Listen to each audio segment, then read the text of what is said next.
Seigneur, je vous salue dans le précieux nom de notre Seigneur Jésus-Christ. Vous êtes la bienvenue sur cette chaîne, l'unique véritable Dieu, où je partage la parole vivante, la parole efficace, la parole créative, celle qui était depuis le commencement. Je souhaiterais aider chacun de nous à se rapprocher de Dieu afin de développer sa relation d'intimité avec Dieu. Et oui, bien mes frères et sœurs en Christ, lorsque vous connectez la chaîne, édifiez-vous sur la parole. La parole sans sémence en cœur, qu'elle porte. Oui, bien mes frères et sœurs en Christ, que cette parole touche vos vies, que cette parole touche, transforme vos vies, que cette parole touche, illumine vos cœurs, sauve les vies. Après vous être édifiés, bien mes frères et sœurs, je vous invite à partager.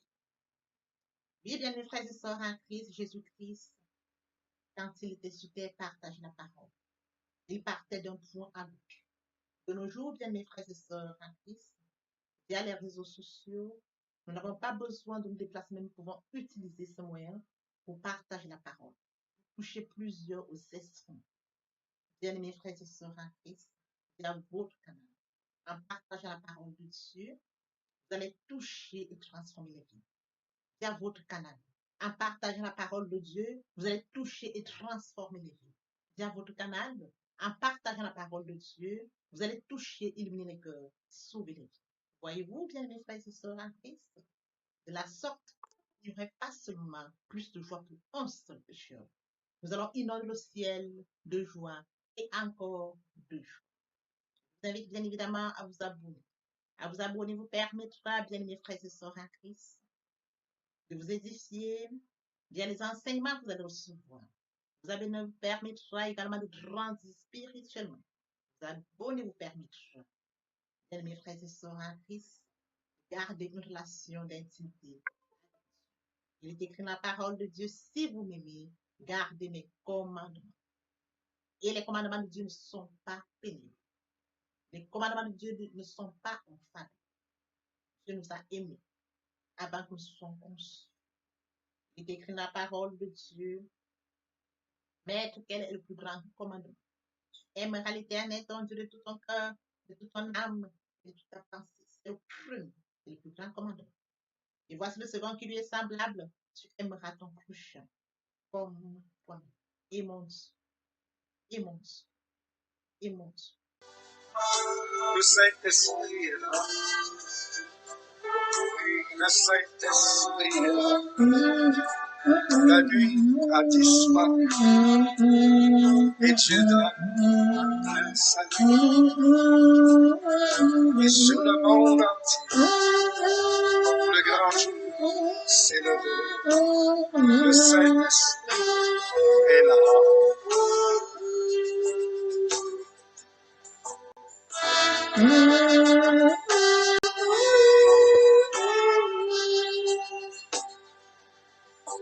Que tous les rachetés chantent la liberté, Christ a tout accompli, il a donné l'esprit, a fait trembler l'enfer, car dans tout l'univers, le Saint-Esprit est là.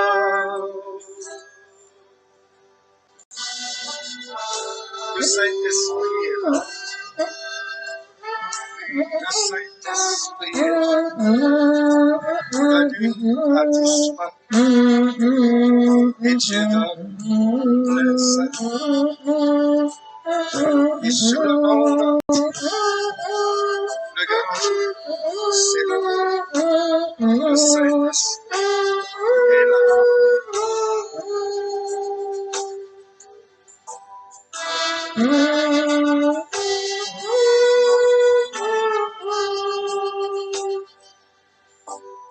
Que tous les rachetés chantent la liberté, Christ a tout accompli, il a donné l'esprit, voyez trembler l'enfer, car dans tout l'univers, le Saint-Esprit est là. Dieu, merci pour la santé divine, la protection divine, la sécurité divine. Merci pour le souffle de vie. Comptez parmi les vivants, tous sommes infiniment reconnaissants. Bien senti pour les lieux. Reste autour de moi le feu afin d'éloigner toute influence négative pour nuire à ma prière, à ainsi que le ça. Conviant afin qu'elle parvienne agréablement aux oreilles de mon Dieu. Merci, Saint-Esprit. Père, je te dis merci pour son apprécié précieux. Venu pour nous réassurer, nous partager ta parole. Qu'elle vous change, qu'elle transforme, sauve les cœurs, tu sais le faire. L'honneur, la gloire et l'adoration te reviennent pour les siècles des siècles. Au nom puissant de Jésus-Christ. Amen. Bien-aimés frères et sœurs, comme Seigneur, nous allons poursuivre ce matin par la lecture de Genèse 41 à partir du verset 52. Voilà, il est écrit. Et cette année d'abondance qui vit en Égypte passèrent, et les 7 années de famine commencèrent à venir comme Joseph l'avait annoncé. La famine régna dans tous les pays, et dans toute l'Égypte, il y avait. Quand toute l'Égypte commença aussi à avoir faim, le peuple cria au Pharaon pour avoir faim.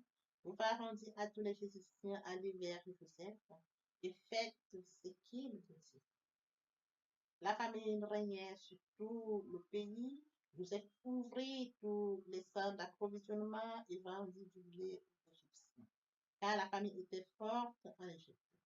On arrivait de tous les pays en Égypte pour acheter du blé à Joseph, car la famille était très forte partout. Oui, frères et sœurs, dans le Seigneur, nous allons partager ce matin notre enseignement intitulé Qui es-tu? Qui suis-je? Qui sommes-nous? Joseph en Égypte. Oui, frères et sœurs en Christ, permettez-moi d'aborder une chose très importante, c'est de mourir en soi et naître en Christ, bien la repentance et la conversion. Nous étions grand homme, loin du Père, loin de la source, loin du premier amour. Par la grâce de Dieu, nous sommes repentis et convertis. Qu'en est-il de couche? Le couche est une créature merveilleuse, admirable, unique, spéciale, faite à l'image et à la ressemblance de Dieu. On peut souffrir loin du Père. Et on peut périr faute de connaissance. Le manque de connaissance conduit le peuple de Dieu à la perdition. Frères et sœurs en Christ, joignez-vous à moi, partageons la parole les atteindra, ils vont s'édifier, ils reviendront au Père, ils reviendront à la source via votre canal, ils vont se repentir et se convertir via votre canal, frères et sœurs. Nous allons inonder le ciel de joie et encore de joie.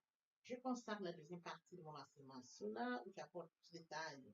Pour ce qui est de la repentance et de la conversion, je fais suite à la prière. La troisième partie fait suite à la deuxième. Il est question de la nouvelle vie. En quoi consistera la nouvelle vie? Frères et sœurs en Christ, elle consistera la parole de Dieu. Au commencement était la parole était avec Dieu, la parole était Dieu. Revenons à notre enseignement de ce jour, frères et sœurs en Christ. Qui es-tu? Qui suis-je? Qui sommes-nous? Le point qui captive notre attention ce matin, vous êtes en Égypte. Puis, frères et sœurs en Christ, il est question de Joseph. Ce matin, nous partageons notre enseignement sur Joseph qui a porté expliquer le rêve de Pharaon. Et suite à cela, Pharaon s'est posé cette question, où trouverons-nous un tel homme? Il n'a pas seulement expliqué le rêve, il a même proposé des. Où trouverons-nous un tel homme? Et Pharaon décide, frères et sœurs en Christ, que Joseph, frères et sœurs en Christ, soit cet homme qui a commandé l'Égypte, soit cet homme qui viendra après. Oui, frères et sœurs en Christ, il donne le couronne, il donne son anneau, il donne le collier, le fin lin, et il monte sur le char après Pharaon, afin qu'on sache qu'après Pharaon, c'est lui qui vit. Oui, frères et sœurs en Christ, les 7 années d'abondance, Joseph stocke. La production est bonne, elle est abondante, Joseph stocke. Il la met dans les emplois. Et par la suite viendra la période ici, la période maigre. Oui, frères et sœurs en Christ, il se servira de ce stock. Les hommes viendront de partout, il n'y aura plus du temps. La souffrance va s'abattre sur les frères et sœurs en Christ. C'est écrit. La famine régnait sur tous les pays. Joseph ouvrit pour les simples approvisionnements et vendit du blé aux Égyptiens, car la famine était forte en Égypte. On arrivait de tous les pays en Égypte pour acheter du blé à Joseph, car la famine était forte partout. On arrivait de partout. On arrivait de tous les pays en Égypte. La famine était forte. Voyez-vous, le distinguer Joseph? cette période maigre, les périodes fortes, les périodes abondantes, il a stocké. Parce que le rêve, Michel, quand Pharaon est arrivé, il a expliqué les comptes. Maintenant, Joseph est en action. Il applique ce que le rêve, l'explication qu'il a donnée. Il a stocké des périodes abondantes. Maintenant, la période difficile arrive. Il n'y a pas à manger. La faim en Égypte. Il n'y a pas de pain. Il est grand temps pour Joseph de mettre en pratique des stratégies. Oui, frères et sœurs, en Christ, c'est le même Joseph qui va permettre en sorte que tous les lieux tous les lieux qui ont été frères et sœurs en Christ, qui ont servi de point d'approvisionnement, il va les ouvrir. Il va commencer à vendre, frères et sœurs. Comment à vendre au blé aux Égyptiens. Il commence à vendre au blé aux Égyptiens, frères et sœurs en Christ, en période. Pas seulement aux Égyptiens, il est écrit, frères et sœurs, on arrivait de tous les pays en Égypte pour acheter du blé. Quand la famille était forte. Je ne sais pas trouver une solution pas seulement pour l'Égypte. La famille était forte partout. La approuvé. La, la solution, quand Dieu voudrait que ce soit une solution, oui, frères et sœurs en Christ, ça ne sera pas seulement pour le lieu où vous êtes. Dieu va vous utiliser en sorte même du lieu où vous êtes. Vous serez la solution du lieu où vous êtes et encore plus. Oui, frères et sœurs en Christ, Dieu utilise Joseph. Dieu peut utiliser. Mais as-tu une relation avec Dieu? Dieu qui as-tu une relation avec Dieu? Si oui, quelle est la place de Dieu dans ta vie? Parce que c'est l'Esprit de Dieu qui parle au travers de Joseph, qu'il puisse expliquer tous ses rêves. Est-ce que tu as une relation avec Dieu? Et quelle est la place de Dieu? Oui, frères et sœurs, deux questions importantes parce que c'est l'Esprit de Dieu qui peut conduire un homme à une dimension. C'est l'Esprit de Dieu qui peut permettre que vous puissiez atteindre une dimension comme cette. Il faudrait que vous ayez une présence de Dieu en vous. Il faudrait que la relation de Dieu que vous avez puisse vous amener à une dimension forte. Que Dieu puisse vous utiliser. Et non vous vous utilisez. Parce que le Dieu des temps des circonstances, pour le moment opportun. Au moment opportun, il vous sortira. Il vous cache au moment opportun, il vous sort. Pour que les hommes comprennent qu'il y a un Dieu des miracles. Pour que les hommes comprennent qu'il y a un Dieu des temps des circonstances. Pour que les hommes comprennent qu'il y a quelqu'un comme Joseph caché. Vous êtes le Joseph caché de Dieu. Pour que les hommes comprennent qu'ils ne peuvent pas. Il y a quelque chose quelque part.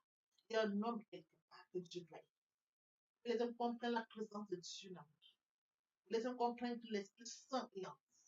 Et que Dieu parle. Dieu pourra vous utiliser pas seulement pour le cas des rêves, même pas le cas encore. Parce qu'il est le Dieu des miracles. Frères et sœurs en Christ, je voudrais appeler ce matin du nord au sud de l'Église, afin que nous puissions comprendre la présence de Dieu. Nous comprendre que la présence de Dieu nous amènera à des dimensions. La présence de Dieu nous permettra de distinguer. La présence de Dieu permettra de pouvoir être la solution au moment opportun. La présence de Dieu permettra qu'au moment opportun, les hommes comprennent que Dieu existe. C'est ça dont il est question, frères et sœurs. Si nous avons la présence de Dieu, il va nous utiliser, les hommes comprendront qu'il y a Dieu. Les hommes comprendront qu'il y a un miracle, que Dieu utilise les hommes. Parce qu'il se glorifie au travers des hommes. Dieu se glorifie au travers des hommes, frères et sœurs en Christ. Le cas de Joseph est par là, c'est un exemple biblique. Oui, frères et sœurs, il était un homme comme nous sommes. Il se glorifie au travers des hommes comme des femmes. Dieu n'a pas de limitation. Il peut utiliser une femme, il peut utiliser une femme. Il peut se distinguer quand il veut, comme il veut, comment il veut, pourquoi il veut. Dieu peut utiliser. Je voudrais appeler à la vigilance sur tous. Du nord au sud, de l'est à l'ouest. Laissons-nous conduire par Dieu. Laissons-nous conduire par Dieu. Laissez-nous calendrier de notre vie, la raison pour laquelle nous a créés, voilà pourquoi nous devons nous soumettre. Nul ne peut conduire, mais Dieu peut conduire. Dieu est dans les circonstances, pour la circonstance. Dieu est dans les circonstances, pour le moment opportun. Il y a un moment opportun, frères et sœurs en Christ. Il y a un moment opportun. Même dans la vie d'aujourd'hui, vous verrez les hommes qui vont dire effectivement, cette femme a raison. Il y a un moment opportun. Ils ont été utilisés au moment opportun. Plusieurs d'entre nous sont utilisés au moment opportun. Il y a des témoignages quand les hommes vous racontent le témoignage de ça, c'est la main de Dieu. Ça, c'est la présence. Ça, c'était au moment opportun. Laissez que Dieu vous utilise au moment opportun. N'allez pas par vous-même, vous n'arriverez pas. Qui êtes-vous, frères et sœurs en Christ? qui êtes-vous?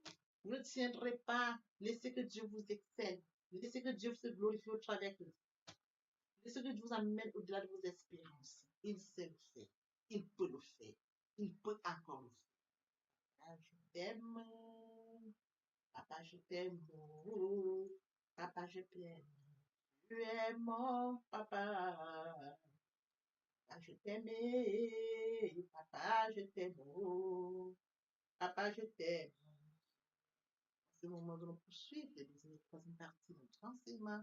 Partie des chants importants pour cette première, pour nous sommes connectés, nous bénissons, nous sommes bénis, bénis à tout moment, bénis dans notre vie de famille, bénis dans notre vie de couple, prospérons comme ces plantes qui sont en bordure d'un cours d'eau, tel que mentionné dans Somme 1, 2, 3. Il ressemble à un arbre fermement planté au bord de l'eau, qui porte ses fruits à la saison et dont les feuilles ne se fanent pas. Et dans tout ce qu'il fait, il prospère dans tout ce qu'il fait. Parce que vous êtes connecté à la source, connecté à la racine, vous êtes connecté au Créateur de toutes choses. Vous êtes en connexion permanente. Bien-aimés frères et sœurs, méditer la parole de Dieu, c'est d'être prospère. Méditer la parole de Dieu, c'est d'être connecté à la source. Méditer la parole de Dieu, c'est d'être connecté au Père. Méditer la parole de Dieu, c'est grandir spirituellement. Méditer la parole de Dieu, c'est porter une maturité spirituelle. Méditer la parole de Dieu, bien mes frères et sœurs en Christ, c'est le témoignage qui en découle. Témoignage sur témoignage. Bien mes frères et sœurs en Christ, le cas de Daniel est parlant, il est porteur. Je voudrais revenir à nous, bien mes frères et sœurs en Christ. Je voudrais poser la question, as-tu déjà une relation avec Dieu? As-tu déjà accepté Jésus Seigneur et Sauveur? Es-tu déjà repenti et converti? Il est grand temps de mes frères et sœurs en Christ. Il est grand temps de passer la repentance et la conversion. Dans le cas de Daniel, parce qu'il avait un repent. Daniel avait une relation avec Dieu. Il était repenti et converti. Il développait sa relation d'intimité avec Dieu. Raison pour laquelle son cas est parlant. Un exemple concret, un exemple biblique. Nous nous appuyer là-dessus. J'appelle toutes les personnes et tous ceux qui n'ont pas encore passé la repentance, qui ne sont pas encore repentis et convertis. Il est grand temps, bien mes frères et sœurs. J'appelle à la repentance et la conversion. Il est grand temps de venir à Dieu. Ne reporte pas demain, ne remets pas demain. Le temps opportun, c'est maintenant. Raison pour laquelle je consacre la deuxième et la troisième partie de mon enseignement cela. Oui, bien mes frères et sœurs en Christ, je te prie de venir à Dieu parce que lui t'a créé à son image, il t'a créé à son image, à sa ressemblance, par amour. Il détient le calendrier de ta vie, la mission pour laquelle tu es créé.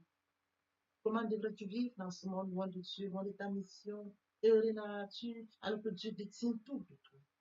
Il est grand temps, bien mes frères et sœurs, de revenir à la source, de revenir au Père, de revenir à ton Créateur. Oui, bien mes frères et sœurs, à qui j'appelle tous à la repentance et à la conversion. Merci. Merci. Papa, je t'aime. Papa, je t'aime. Oh, papa, je t'aime. Tu es mon papa. Papa, je t'aime. Papa, je t'aime. Oh, papa, je t'aime. Bien, mes frères et sœurs, et mon Dieu, et mon Dieu, et mon Dieu. Voici le moment opportun pour poursuivre avec les deuxième et troisième parties. Partie riche importante pour remplir cette première pour notre édification. Sur ce, nous laissons le temps de poursuivre notre enseignement. Merci. Papa, je t'aime. Papa, je t'aime. Papa, je t'aime. Tu es mon papa. Papa, je t'aime. Papa, je t'aime. Papa, je t'aime. Tu es aimé, tu viens, mes frères et sœurs, c'est de comprendre le la foi de aimer Dieu, c'est de manifester, c'est de comprendre que Dieu a tant aimé le monde. Après que nous sommes tous, ils sont privés la gloire, mais Dieu dans son amour, bien immense, a passé son Fils à la croix. Aimer Dieu, c'est de comprendre le la Aimer Dieu, c'est de comprendre qu'il a dit, Père, pardonne-leur, car ils ne savent pas ce qu'ils font. Aimer Dieu, c'est de comprendre qu'à Golgotha, il a dit, tout est accompli. Aimer Dieu, c'est de comprendre qu'il s'est sacrifié, qu'il est mort pour moi à la Golgotha.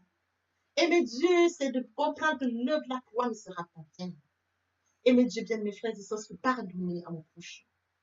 Aimer Dieu, c'est de comprendre que l'apôtre Paul, celui qui a offensé Dieu, bien mes frères et sœurs en Christ, a accepté qu'il était réellement. Oui, bien mes frères et sœurs, aimer Dieu. C'est de fuir ce qu'on appelle le péché. C'est de se mettre dans l'esprit. C'est de manifester l'amour envers mon Dieu et envers mon prochain. Oui, bien mes frères et sœurs, tu aimeras l'Éternel ton Dieu de tout ton cœur, de toute ton âme, de toute ta pensée sur le chemin. Le grand commandement est facile selon qu'il est semblable. Tu aimeras ton prochain comme toi-même. Voici le moment où nous allons poursuivre notre enseignement via les deuxième et troisième parties. La deuxième partie est consacrée, bien mes frères et sœurs en Christ, à ce point très important que de mourir en soi et de naître en Christ vers la repentance et la conversion. Vous aurez plus de détails dans cet enseignement et une prière sera faite pour toutes les personnes qui ne sont pas encore repenties et converties. La troisième partie fait suite à la deuxième partie. Les questions, bien mes frères et sœurs, de comprendre ce qu'il en est de la nouvelle vie. Vous aurez toutes les informations. Quand c'est parti, nous compléterons première, compléterons cette première pour notre édification. L'herbe sèche, la fleur tombe, mais la parole de Dieu demeure éternelle. Papa, je t'aime. Papa, je t'aime. Oh. Papa, je t'aime. Tu es mon papa. Papa, je t'aime. Papa, je t'aime. Oh. Papa, je t'aime. Tu es mon bien-aimé et mon Dieu. Et mon Dieu. Et mon Dieu. Oui, bien mes frères et sœurs en Christ, le moment est venu pour nous de poursuivre avec les deuxième et troisième parties de notre enseignement. Partie qui vient de compléter cette première pour notre édification. Se repentir, c'est regretter, c'est sans vouloir, c'est pleurer. La repentance est un changement d'attitude, se détourner de son mal pour se tourner vers Dieu. Venez, plaidons, dit le Seigneur, si vos péchés sont comme le cramoisi, ils deviendront blancs comme la neige. S'ils sont comme la pourpre, ils deviendront comme la laine. Se convertir, c'est le fait de déplacer le centre de gravité de ma vie ancienne vers mon Dieu. Se convertir, c'est de croire en Jésus-Christ. En un mot, nous pouvons dire que la conversion accompagne la repentance. Lorsque les cœurs se convertissent, le voile est ôté. Or, le Seigneur, c'est l'Esprit. Là où est l'Esprit du Seigneur, là est la liberté. Pour toutes les personnes qui ne se sont pas encore engagées à suivre le Seigneur, pour ceux qui se sont engagés et qui auraient abandonné quelque raison que ce soit, le moment est venu pour nous, bien mes frères et sœurs en Christ, de passer en prière via cette chanson. Miséricorde insondable, Dieu peut-il tout pardonner? Absoudre si coupable et mes péchés oubliés. Jésus, je viens à toi, tel que je suis. Je viens à toi, Jésus, je viens à toi, tel que je suis, papa.